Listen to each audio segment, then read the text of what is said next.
సంవత్సరాల తరబడి ఎన్ని మందులు వాడినా మీ మోకాల నొప్పులు తగ్గట్లేదా? ప్రాణ పెయిన్ క్లినిక్ లో అత్యాధునిక చికిత్స. రాష్ట్ర మానవ వనరులు ఐటీ ఎలక్ట్రానిక్స్ మంత్రిగా బాధ్యతల స్వీకారానికి ముందే యాక్షన్ ప్లాన్ ప్రారంభించారు మంత్రి నారా లోకేష్.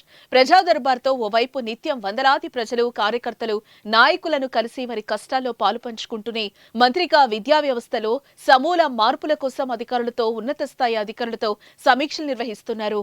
త్వరలోనే ఉపాధ్యాయ, విద్యార్థి సంఘాలు తల్లిదండ్రులతో భేటీ అయ్యి వారి ఆశలు, ఆకాంక్షల మేరకు దీర్ఘకాలంగా విద్యావస్థలోని సమస్యలకు పరిష్కారం చూపాలని సంకల్పించారు. ఇందుకోసం వినూత్నమైన ఐడియాలజీతో ప్రత్యేకమైన కార్యాచరణ ప్రణాళికను సైతం సిద్ధం చేశారు.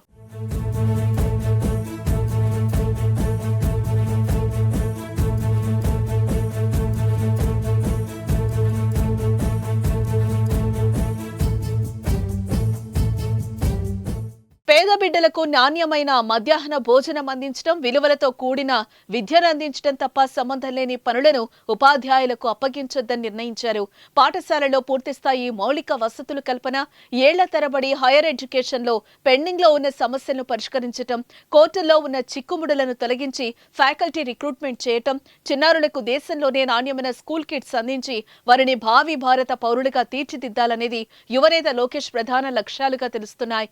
గత పాలనలో ఉనికి కోల్పోయిన ఐటీ, ఎలక్ట్రానిక్స్ శాఖలకు మళ్లీ పూర్వ వైభవం తెచ్చి ఉద్యోగాల పంట పండించాలని 100 రోజుల యాక్షన్ ప్లాన్ రూపొందించారు.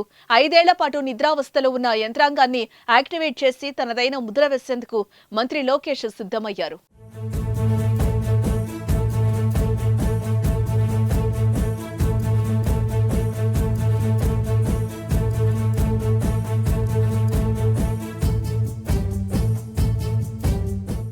సుమన్ టీవీలో మీ పర్సనల్ అండ్ బిజినెస్ ప్రమోషన్స్ కోసం కింది నెంబర్కి కాంటాక్ట్ చేయండి.